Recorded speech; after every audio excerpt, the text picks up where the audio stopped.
So, ayun. Good morning. Have a blessed Monday morning sa lahat.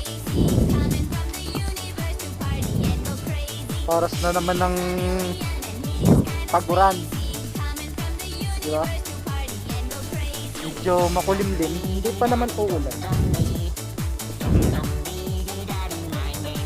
Pero, malapit na.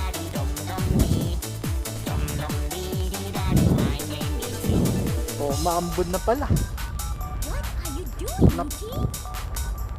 Ayan na. Papasok na ng trabaho.